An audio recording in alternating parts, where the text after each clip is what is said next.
Senhor, meu irmão, a paz do Senhor, minha irmã. Sou o evangelista Jefferson do canal Boas Novas e convido a você, se ainda não é inscrito no canal, a se inscrever. E se você já é inscrito, não esquece de deixar o seu like e comentar o vídeo também. Muito obrigado, um bom estudo para você. Glória a Deus. Cumprimento a todos com a graça e a paz do nosso Senhor Jesus Cristo, amém? Graças a Deus por mais um dia na casa do Senhor, por mais um tempo de louvor. Louvamos a Deus por esta oportunidade. Queridos, nós estamos hoje no nosso 12º encontro no livro do Apocalipse. Chegamos ao capítulo 19, versículo 11 do livro do Apocalipse. Eu quero convidar você para, na continuidade do nosso culto, nós meditarmos na palavra de Deus. Apocalipse 19, versículo 11, é onde nós chegamos.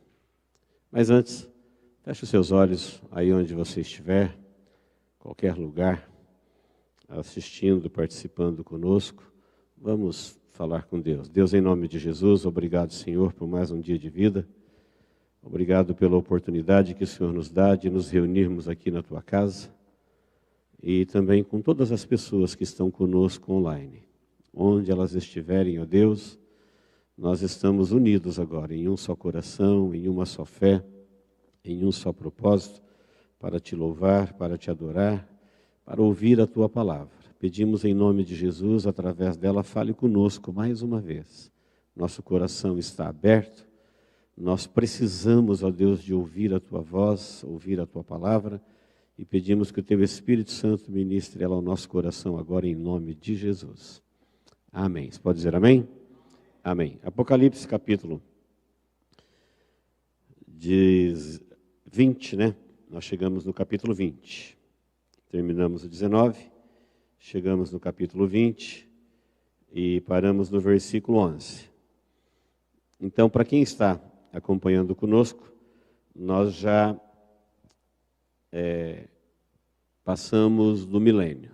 Capítulo 20, nós estudamos o milênio, quando Satanás será preso e todos os demônios com ele, por um período de 1000 anos, e Cristo estará reinando sobre toda a terra com cetro de ferro, e no final do milênio Satanás é solto, e ele engana as nações que se rebelam contra o reino de Jesus, e fogo cai do céu e todos são destruídos.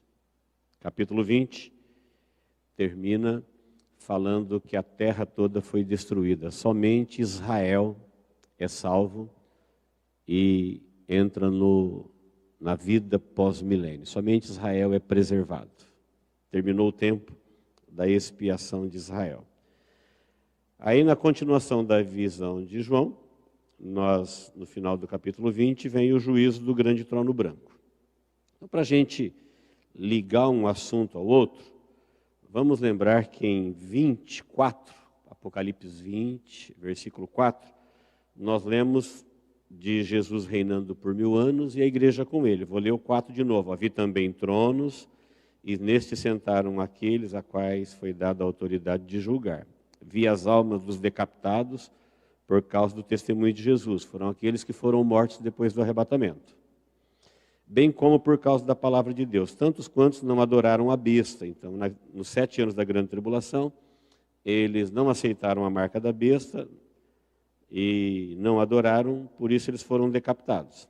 Então, nem tampouco a sua imagem, nem receberam a marca na fronte e na mão. E viveram e reinaram com Cristo por 1000 anos.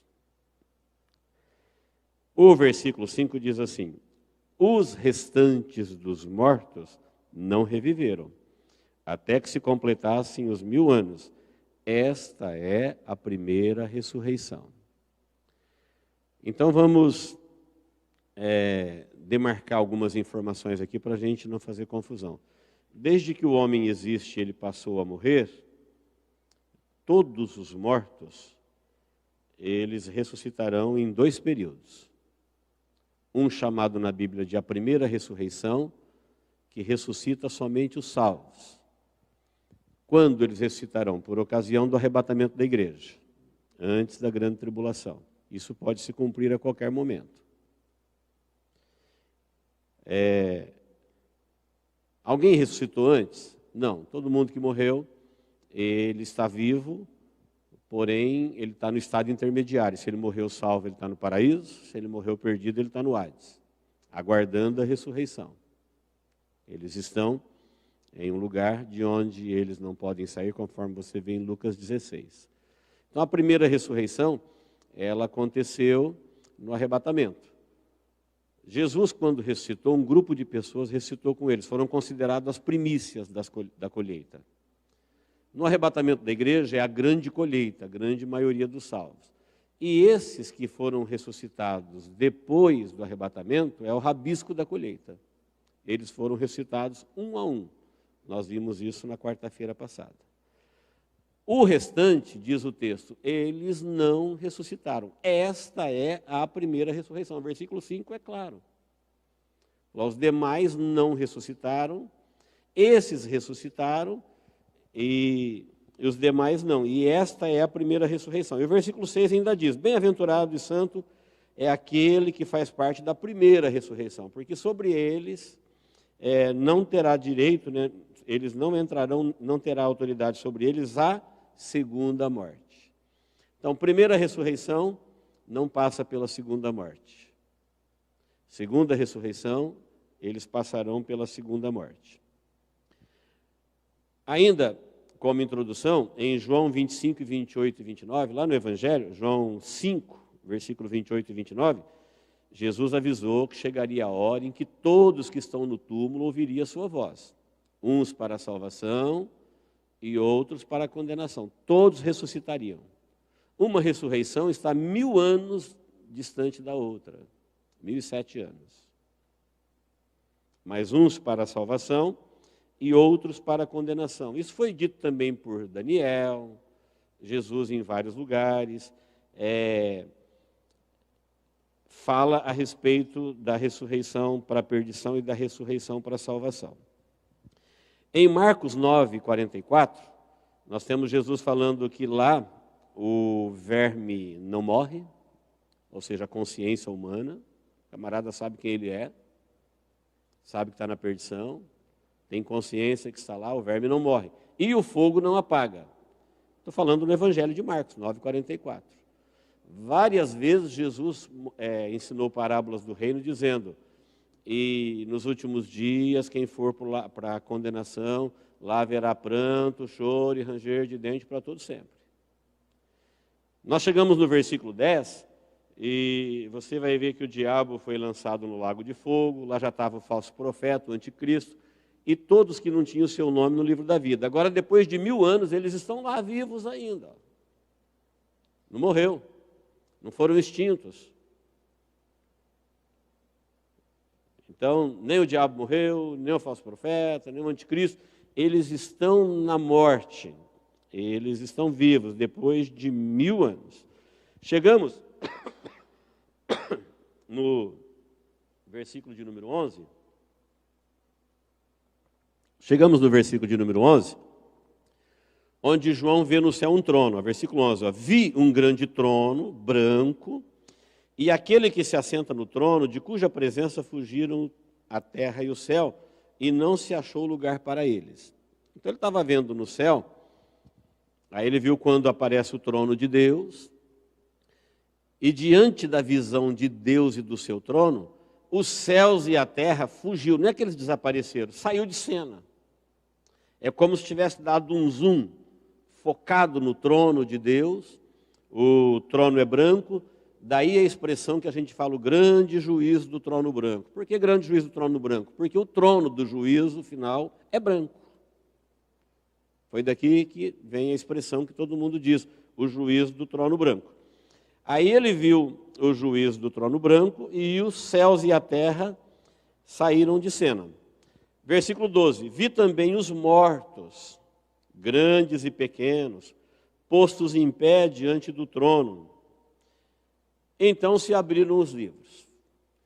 Então observe que aqui os mortos estão lá vivos. Todos eles. Desde Caim. Grandes e pequenos não tem a ver com altura ou idade. Tem a ver com posição social, prestígio. Então os grandes da terra, os imperadores. Eu poderia falar nomes aqui das pessoas mais conhecidas, mas eu não sei quem é que vai estar lá. É aqueles que não têm o seu nome escrito no livro da vida. Como eu disse quarta-feira passada, para o inferno não tem lista. Para o lago de fogo não tem lista. Tem lista de nomes para a salvação. Nomes no livro da vida. Na perdição, ninguém é citado por nome, não tem nome.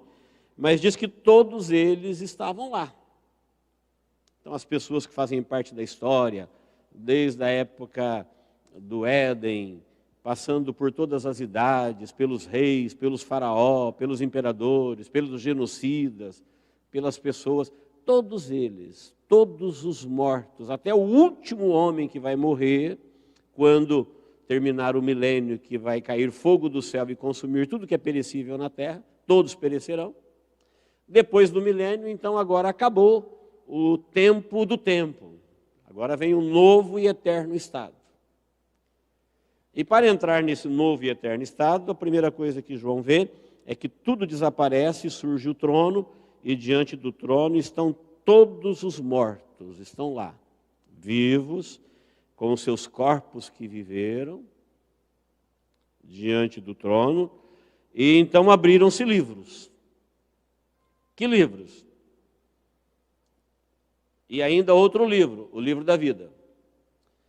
Então a Bíblia fala de muitos livros. Livro das obras, livro das memórias, livro dos justos. Armazenar dados não é uma criação humana. Desde sempre a Bíblia fala que os anjos escrevem. Lá em Malaquias 4, quando alguém diz, inútil é servir a Deus, porque aqueles que não servem a Deus, eles prosperam. Aí o Senhor falou, as vossas palavras foram agressivas para mim. E eles disseram, que temos falado? E Deus disse, vocês dizem que inútil é servir a Deus. Chegará o dia que vocês verão a diferença entre que serve e que não serve a Deus. E os anjos escrevem, anotam. Então, tudo que todo mundo fez, esses milhões de anjos que estão a serviço de Deus, escreveram suas obras. Eles no juízo verão que são eles mesmos, que as obras são deles mesmos, que o juízo de Deus será justo. Então abriram-se livros, os livros do céu, escrito por anjos. E ainda o livro da vida, que é citado em separado. Então o livro da vida, ele foi aberto lá, porque quem não tem o seu nome no livro da vida, ele não viverá a vida, ele viverá na morte. Já você vai entender o que é viver na morte.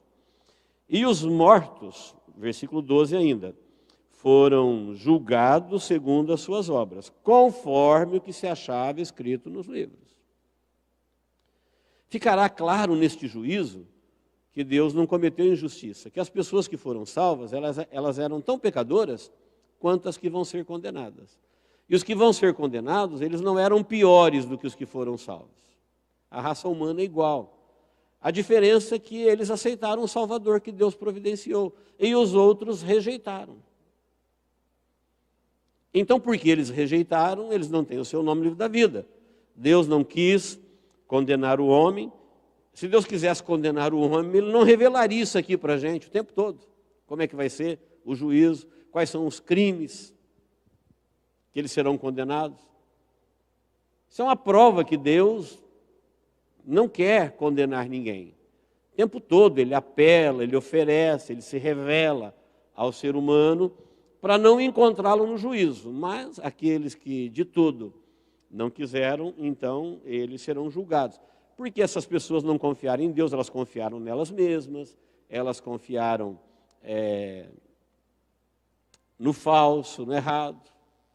Por exemplo, estou falando de mortos. Muitas religiões, eles acham que quando você morre, você vai para o purgatório. Outro acha que você fica reencarnando. Outro acha que você vai... morreu e acabou. Não, para mim morreu e acabou. Todo mundo tem direito de pensar o que ele quiser. Deus, o Criador da vida, está dizendo para onde a pessoa vai quando ela morre. Deus está dizendo o que acontece depois que cessa o tempo dos seus olhos, tempo da vida. Se você achar que Deus é justo, fiel e crer nele, você vai ver o cumprimento disso. Quem acreditou de uma outra forma, ele vai apresentar o porquê ele não creu em Deus e creu em outras coisas no juízo. Como nós já falamos, no juízo final todos perecem, não tem salvos aqui. Eles ressuscitam para serem julgados e serem lançados no lago de fogo juntamente com o diabo e seus anjos, o anticristo e o falso profeta. No texto 13, no versículo 13,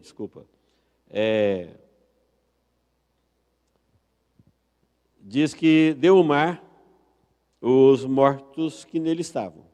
A morte e o além entregaram os mortos que neles havia, e foram julgados um por um, segundo as suas obras. Ninguém vai no pacote. Eu pertenci àquele grupo, eu decidi de acordo com todo mundo, eu aceitei a ideia. Quando o assunto é salvação, cada um responderá por si mesmo a Deus. Quem está me entendendo, diga amém. Ninguém responde por ninguém. Um por um, segundo suas obras. Quando fala que o mar deu os mortos, porque desde que o homem existe, os oceanos, os rios, os mares têm se tornado um grande cemitério líquido, né? Muita gente soterrada ali. Naufrágios, guerras, afogamentos. Então, na ordem, conforme Jesus havia dito, chegará o dia em que os mortos ouvirão a sua voz. Então, o mar vai dar os seus mortos. Alguém diz, como? Talvez secando. Porque no capítulo 21, versículo 1, o mar não existe mais. Olha 21:1. Viu o novo céu e a nova terra, pois o primeiro céu e a primeira terra passaram, e o mar já não existe. Então, talvez secando, ele devolverá todos os seus mortos. Não haverá mais mares? Sim, haverá, diferente dos oceanos como nós o conhecemos hoje. Então, se você ler em Zacarias 14:8, está projetando aí para vocês, você vai ver águas vivas, mar ocidental, mar oriental. Então, haverá pequenos mares, grandes rios na nova terra. Não haverá o mar como nós conhecemos hoje. Aliás, esse mar de hoje, ele não é o mar original da criação. O mar da criação, ele foi alterado no dilúvio, porque as águas do dilúvio encobriu a terra. Se perguntar, cadê as águas do dilúvio? Para onde elas foram? Se elas evaporassem, tudo que evapora precipita, teria outros dilúvios. Então as águas do dilúvio, elas ficaram aqui mesmo. Os oceanos foram estendidos, aprofundados. Tem um salmo que diz que Deus elevou o monte e aprofundou os mares. Então as águas do dilúvio ficaram aqui.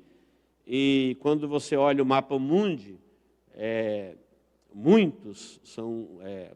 há uma unanimidade das pessoas dizerem que a Europa, dos outros continentes, eles já foram unidos um dia, foram separados por mares.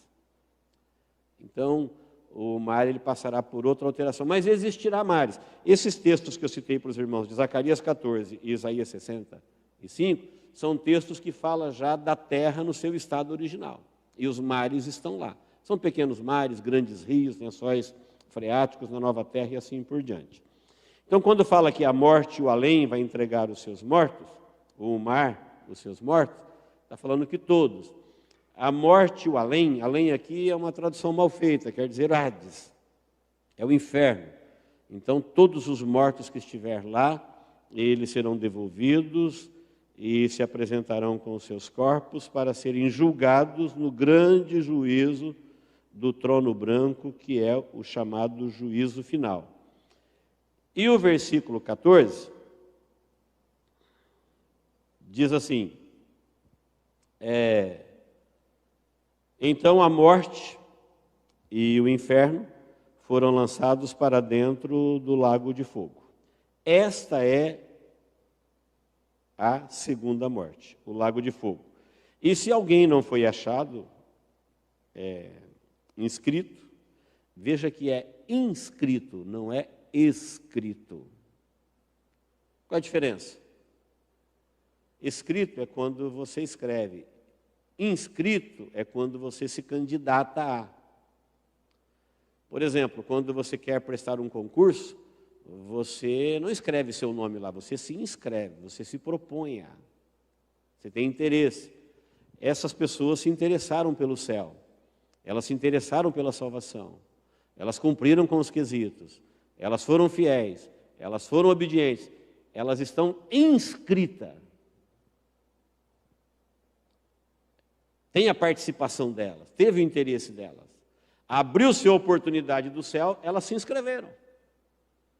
Abriu-se a oportunidade de ser salvos no plano de Deus em Cristo Jesus, e elas têm os seus nomes inscritos no livro da vida. E quem não tinha o seu nome lá, ele foi lançado para dentro do lago de fogo. Então, queridos, preste atenção que morte não é como a grande maioria crê, que é extinção, morreu, acabou. Eu até coloquei como tema o dia que todos os mortos estão vivos. Está todos vivos aqui, ó. E os que foram salvos estão todos vivos na salvação, na primeira ressurreição. Então, morte nunca foi morreu, acabou, ou extinção. A palavra morte, a tradução literal dela seria separação. Por que a Bíblia fala primeira e segunda morte? Porque a primeira morte é aquela que o seu espírito e a sua alma separa do corpo. Morte é separação. Pó veio do pó, volta para o pó. Como o pó é sem vida, a parte material, ela deixa de existir, vira pó. Mas a parte interior do ser humano, espírito e alma, ela veio de Deus, fôlego de Deus. E Deus é imortal. Deus não se trata de uma criatura, Ele não foi criado, Ele é o Criador. Deus é imortal. Então, essa parte de Deus no ser humano, ela o torna imortal. Então, a morte é só separação. A primeira morte é quando você separa do corpo. Porque os animais, quando morrem, eles não têm a parte mortal? Porque eles não têm o fôlego de Deus, eles foram criados com haja. Não tem o sopro do Criador. Foram criados com a palavra. Da mesma forma que foi criada a matéria, como os animais, os vegetais. O homem não. O homem, ele foi criado para não morrer, e ele vai viver ou na morte eterna, que é a separação da vida, ou na salvação eterna, que é viver a vida com Deus para sempre. Então, o que é a primeira morte? A primeira morte é essa que o espírito e a alma separam do corpo. O que é a segunda morte? É quando esta pessoa, espírito e alma, agora num corpo de vergonha, de destruição, ele vai para o lago de fogo e ali ele viverá. Onde haverá pranto, choro e ranger de dentes. Não é que ele morreu, a segunda morte, e desapareceu, pluf, deletou, acabou, morreu, esqueceu, foi extinto. Não. A segunda morte, que a Bíblia fala, bem-aventurado os que fazem parte da primeira ressurreição, porque sobre eles, ou da primeira ressurreição, não terá autoridade a segunda morte. Então, a segunda morte é a separação de Deus para sempre, onde Deus não será mais possível, onde a vida não é mais possível, onde não tem como se reconectar, eles serão banidos da presença da vida. Irão para um lugar chamado Geena, traduzido para o português como Lago de Fogo, aonde vai o diabo, os seus anjos, o anticristo, o falso profeta. Então, a morte e o inferno foram lançados no Lago de Fogo. Quer dizer, por que a morte foi lançada lá? Porque a morte ela não existia no começo e ela não existirá no final. O inferno não existia no começo e ele não existirá no final. Ele veio a existir, tanto a morte quanto o inferno, por causa do pecado. Deus disse para o homem que se ele pecasse, ele ia morrer. Quando o homem pecou, inaugurou-se o tempo da morte. A morte não é soberana. Ela não pode tudo. Ela não existirá para sempre. Aqui está o fim da morte. Aqui está o fim do inferno. A palavra inferno quer dizer esquecimento. As pessoas que estavam no inferno desde quando eles morreram, sem Deus e sem crer na esperança e na salvação, eles estavam lá fora do tempo, lá onde não existe tempo, é na eternidade, mas eles estavam aguardando o julgamento e ali é um lugar intermediário. Eles estavam lá em sofrimento até chegar o dia do juízo. Igual uma pessoa que é presa hoje, ela já sofre os efeitos da prisão, aguardando a sentença. Eles estavam lá aguardando o dia do juízo final. Ressuscitarão para serem julgados, condenados e lançados no lago de fogo. Esse texto, ele está aqui desde o ano 96. E no Antigo Testamento, várias vezes os profetas falaram deste juízo. Daniel 12, ele falou das pessoas ressuscitando ou para a vida eterna ou para a morte eterna. Então, quem ouviu a palavra de Deus, estudou e aprendeu, ele sempre soube para onde o homem vai quando ele morre. Se morreu, acabou, se morreu, continua. Então, aqui está todos vivos diante de Deus, e todos, o mar devolveu seus mortos, o além devolveu seus mortos, e eles estão todos em pé, e abriram-se os livros, e eles foram julgados de acordo com o que estava escrito no livro, e um por um, cada um foi julgado de acordo com as suas obras. E este é o fim da morte, este é o fim do inferno, esta é a segunda morte, e aqui quem não foi achado escrito no livro da vida, ele foi lançado no lago de fogo.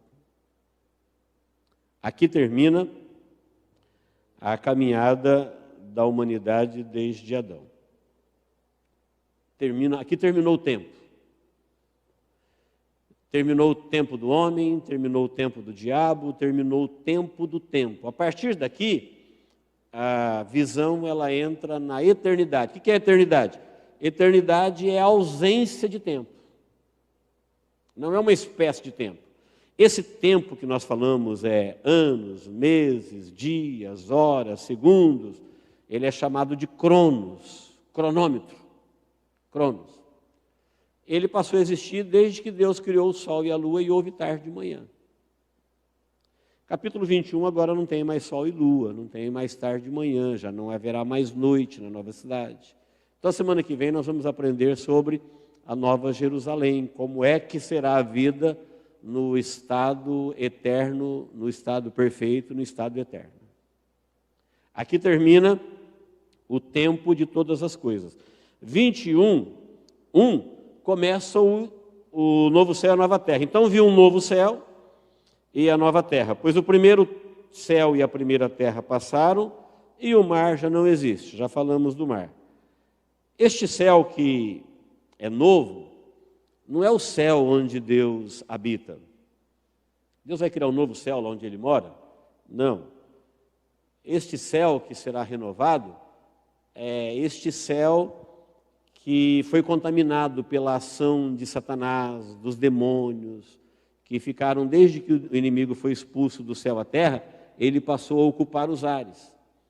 Então este céu, a Bíblia chama de céu esse espaço acima da nossa cabeça, primeiro céu. Este céu será renovado, porque ele foi contaminado pelo homem, com os seus satélites, com as suas sondas, com lixo lançado na atmosfera dos astrônomos, naves que explodiram, corpos que se explodiram no ar. Esse trânsito diabólico, Efésios 6:10 diz que nós temos que lutar contra as forças do mal nos lugares celestiais. Não é lá onde Deus habita. De lá o diabo foi expulso, a gente já estudou isso aqui. Ele foi precipitado. Esse novo céu é este céu aonde foi contaminado. Então Deus vai criar um novo céu e também uma nova terra, porque a antiga terra, como eu acabei de ler agora, no final do milênio ela pega fogo. E todas as coisas perecíveis perecerão, ou seja, tudo que o fogo destrói será destruído. Só não vai destruir Israel porque Deus, no final da grande tribulação, terminou o tempo da remissão eterna de Israel. Então Deus vai cobrir Israel com a sua mão. O profeta Isaías fala: eu te cubro com a sombra da minha mão e te protejo enquanto eu estendo novo céu e nova terra. Quem crê nisso, diga amém. Para Deus nenhuma dificuldade. Lembra dos 4 hebreus que foram lançados na fornalha de fogo? Aliás, os 3 hebreus que foram lançados na fornalha de fogo, quem lançou eles na fornalha de fogo morreu queimado. Eles não queimou nem o cabelo. Quem chegou à porta da fornalha morreu carbonizado. Os 3 jovens que estavam na fornalha, eles nem cheiro de queimado, de cabelo queimado tinham. Então, para Deus, não há dificuldade nenhuma. Israel será poupado e Israel dará sequência ao plano de Deus de uma humanidade perfeita, em relacionamento com Deus, um relacionamento eterno, e a matriz parte de Israel. Então, tudo isso começa agora no capítulo 21. Então, novo céu e nova terra, pois o primeiro céu e a primeira terra passaram e o mar já não existe. Vi também a cidade santa, Nova Jerusalém, que descia do céu, da parte de Deus, ataviada como noiva, adornada para o seu esposo. Eu quero falar com os irmãos sobre a Nova Jerusalém na próxima quarta-feira, porque é um assunto que a gente precisa de um tempinho só para isso. É maravilhoso e eu não quero passar correndo sobre esse assunto aqui. Então nós vamos, a Nova Jerusalém, ela volta aqui no versículo 9, Apocalipse 21, 9. Então nós vamos falar sobre ela. No versículo 3 do capítulo 21, então ouvi grande voz vinda do trono, dizendo: eis o tabernáculo de Deus com os homens, Deus habitará com eles, e eles serão povos de Deus, e Deus mesmo estará com eles. Então aqui nós entramos no eterno e perfeito estado. A igreja estará em corpo glorificado, reinando com Cristo, a terra estará restaurada, e a humanidade, a partir de Israel, ela volta a morar na terra agora sem pecado. O pecado já acabou, já foi expiado, o agente do pecado, o diabo, seus anjos, todos aqueles que eles enganou, está tudo no lago de fogo. Aqui não haverá mais pranto. Olha no versículo 4, e lhes enxugará dos olhos toda lágrima, e a morte já não existirá, não haverá luto, nem pranto, nem dor, porque as primeiras coisas passaram. Chegou o tempo da eternidade. E aquele que está sentado no trono disse: eis que faço nova todas as coisas. E acrescentou: escreve, porque estas palavras são fiéis e verdadeiras. Então, queridos, uma rápida olhadela num texto como esse, dá para qualquer pessoa normal perceber que vale a pena qualquer sacrifício para ser fiel a Deus. Ai daqueles que forem a juízo. Serão indesculpáveis, porque a misericórdia de Deus, a longanimidade de Deus, a graça de Deus, o perdão de Deus, o sacrifício de Jesus foi oferecido a todos, graciosamente. Rejeitaram o Senhor da vida, portanto, eles perderão a oportunidade de viver com Deus e as maravilhas que Deus criou. Então, essa terra que nós criamos, que nós vivemos hoje, que a gente gosta dela, a vida que nós temos, que nós gostamos dela, ela está contaminada. Tanto é que a gente envelhece e morre. Poderíamos perguntar para Deus: por que o Senhor me deu a vida para mim morrer? Deus vai dizer: não, eu não te dei a vida para morrer. A morte foi uma escolha de vocês. Jesus veio para morrer por nós, para nos devolver o direito de viver. Deus não tem prazer na morte. Ele aceitou a morte do seu filho para não ver a morte da humanidade. E por amor a esses que foram salvos é que Jesus morreu, porque os demais se perderam. A grande maioria da população, eles não aceitarão a proposta da salvação, e eles irão a juízo. E você vê no juízo de Deus um quadro horrível, lago de fogo. Ninguém nunca, nos seus piores momentos, pensou em passar a eternidade com o diabo, seus anjos, os demônios, num lago onde haverá pranto, choro e ranger de dente para sempre, onde Deus não é mais possível. É a separação da vida.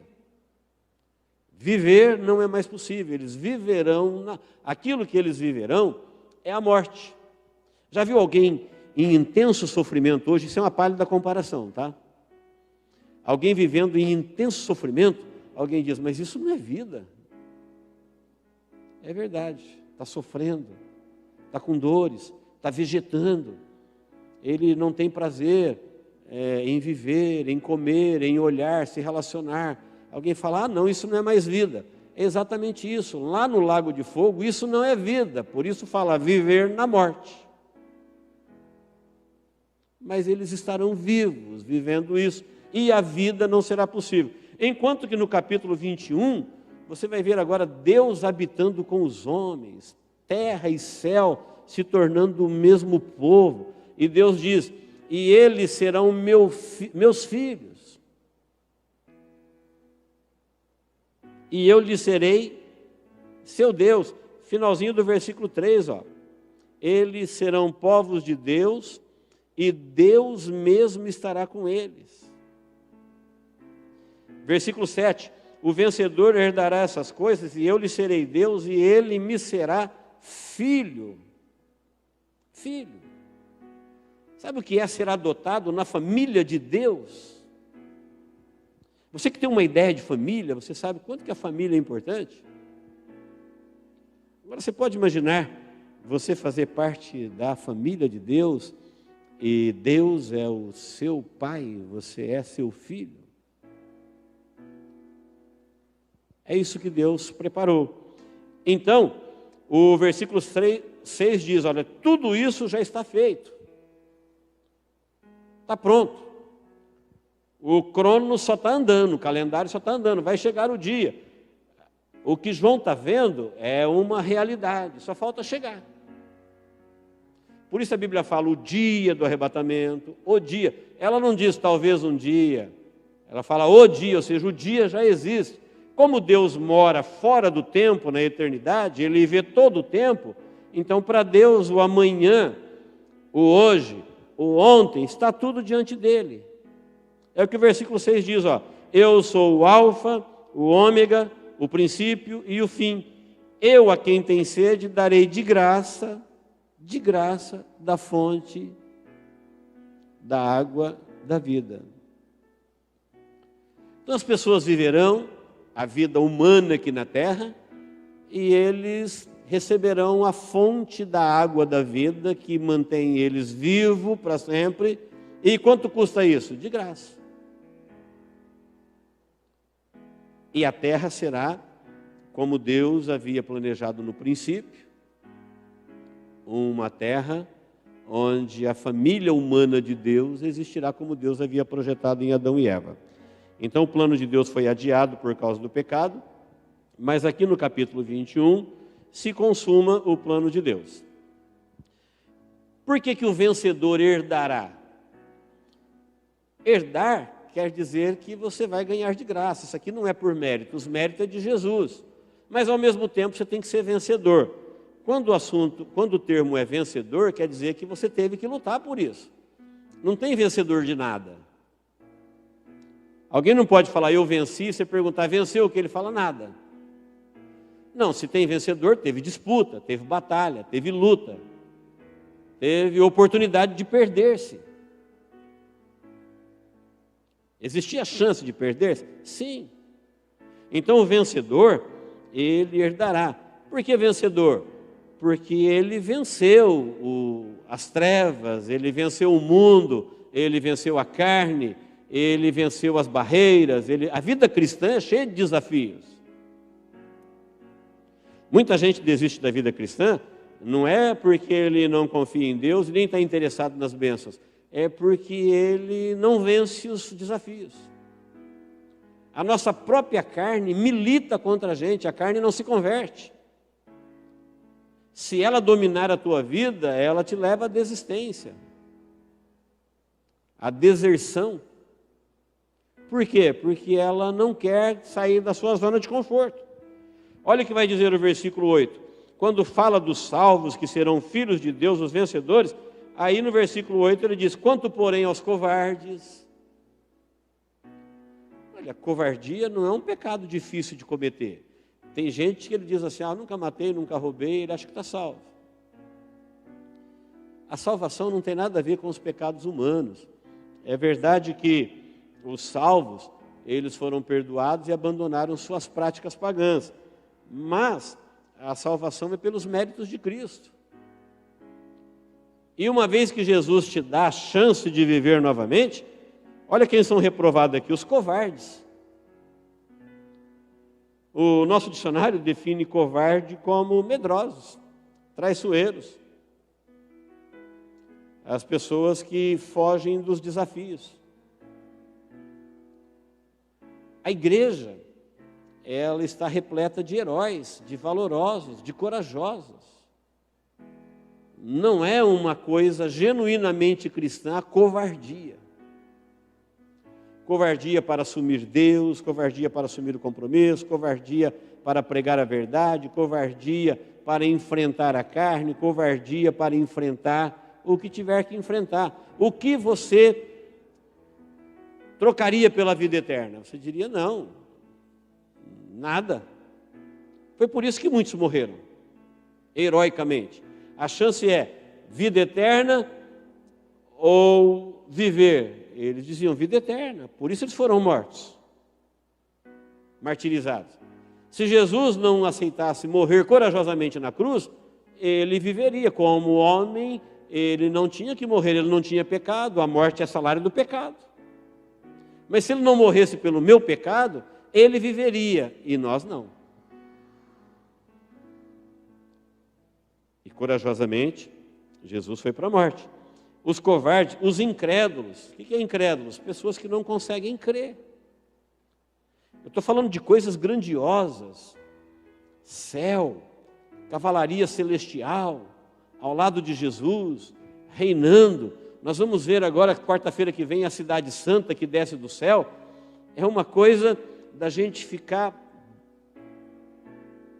boquiaberto, pasmo das medidas, da sua glória, da sua grandeza. Muita gente acostumada com a sua vidinha medíocre aqui, ele vai falar: não creio. Mas Jesus falou: na casa de meu pai tem muitas moradas. Aqui ele vai falar para nós como serão essas moradas. Onde a igreja viverá? Na Nova Jerusalém, a noiva de Cristo. E muitos não crerão, eles não foram abertos à fé. Eles acham que Deus não pode cumprir o que está escrito aqui. Eles não conhecem Deus. Eles desconhecem a grandeza e o poder de Deus. Então eles são incrédulos. É um pecado muito fácil de cometer. Acostumado com as proezas humanas, com a capacidade humana, com o feito humano, ele esquece que Deus é o Deus que juntou o pó da terra com 3 dedos. É o Deus que falou e o universo se formou. É o Deus que disse: haja luz, e o céu se iluminou. E que tudo que existe só existe depois que Deus disse para existir. Não tem nada que existe sem antes Deus falar alguma coisa. A Bíblia fala: tudo foi criado pelo Verbo. No princípio era o Verbo, e o Verbo era Deus, e o Verbo habitou. Verbo, verbalizar. Deus disse: haja, e houve. Deus disse: apareça, e apareceu. Deus disse: surja, e surgiu. O Verbo. E o que nós estamos lendo é a palavra de Deus. Nós temos que crer. Nós fomos criados com capacidade para crer. Porque nós somos um espírito e a faculdade do espírito é crer. Então tem muita gente que não crê em Deus, mas ele crê no homem, ele crê na ciência. Ele crê em cada besteira. Tem gente que não crê em Deus, mas crê em horóscopo. Tem gente que não crê em Deus, mas crê em ídolo. Quando ele diz que crê em ídolo, ou crê em alguma besteira qualquer, ele está dizendo, eu sei crer, eu posso crer, se eu quiser, eu creio. Só que em relação a Deus ele foi incrédulo. Isso daqui é em relação a Deus. É covardia em relação a Deus. É incredulidade em relação a Deus. Não é covardia no sentido da pessoa ser violenta, briguenta. Não. É em relação a Deus. Foram covardes para assumir a sua posição de fidelidade junto com Deus. A incredulidade é em relação a Deus. Os assassinos. A terra está repleta de assassinos impunes e outros punidos. Aqueles que não se arrependeram e não foram perdoados, eles estarão na segunda morte. Os impuros. O que é impuro? Impuro é só você pensar numa água pura e numa água suja. Então a nossa vida tem que ser pura, não pode ser contaminada. Nossos pensamentos, nossa mente, nosso coração. Nós temos que viver uma vida de pureza. Impuro é aquele que é sujo, é aquilo que é contaminado, aquilo que não é puro, não é único, tem contaminação nessa vida. Os feiticeiros, toda a prática de feitiçaria está aqui condenada. Os feiticeiros, os idólatras, aqueles que adoraram ídolos, vivos ou mortos, humanos ou demônios, de madeira ou de pau, idolatria, eles irão para a morte. Porque Deus sempre abominou a idolatria. E todos os mentirosos. Pecado muito fácil da gente cometer, porque nós vivemos num mundo que a mentira, ela é aceita. A gente está acostumado com a mentira o tempo todo. Mentir é quase que natural. Você sabe que o político não vai fazer aquilo que ele está falando. Você sabe que o remédio não cumpre aquilo que ele está prometendo. Você sabe que o vendedor está falando do produto alguma coisa que ele não é. Você sabe que a pessoa está falando dela o que ela não é. E a gente fala, é normal. Tudo é faz de conta. É um mundo de mentira. E pior do que mentir é viver uma vida de mentira. Então a pessoa sabe que ela não é aquilo que ela está pensando que ela é, ou que ela está passando para os outros, ela não tem a fé que ela diz que tem, ela não tem a comunhão com Deus que ela diz que tem.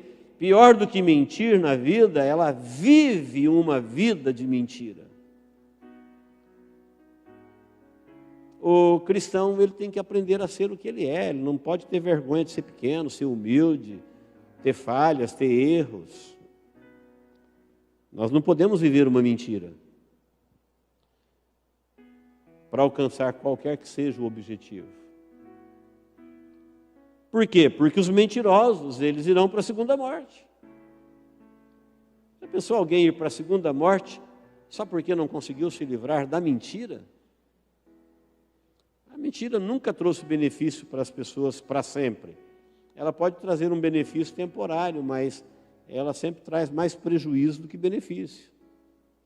E a mentira do diabo. Jesus diz, vós tendes por pai o diabo, e quereis satisfazer os seus desejos, porque ele é mentiroso desde o princípio. Ele mente desde o princípio. Então esses daqui, queridos, covardes, incrédulos, abomináveis, assassinos, impuros, feiticeiros, idólatras e mentirosos, a parte que lhes cabe será no lago de fogo, que arde com fogo e enxofre, a saber, a segunda morte.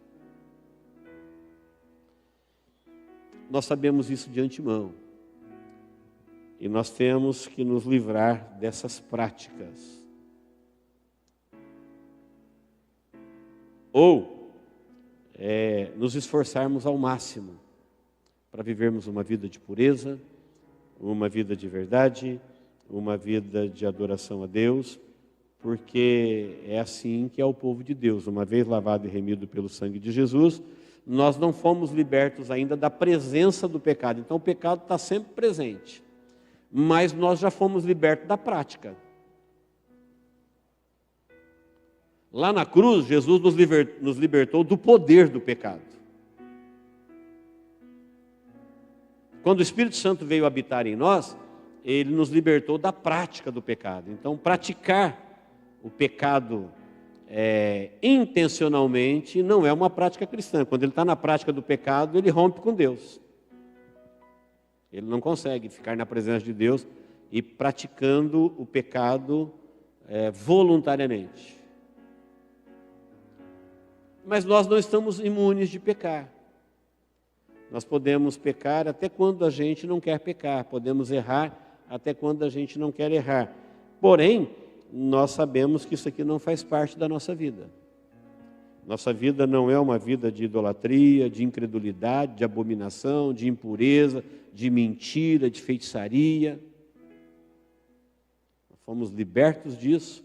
E esses que não tiveram os seus nomes escritos no livro da vida e praticaram isso, eles irão para o lago de fogo. Amém, queridos?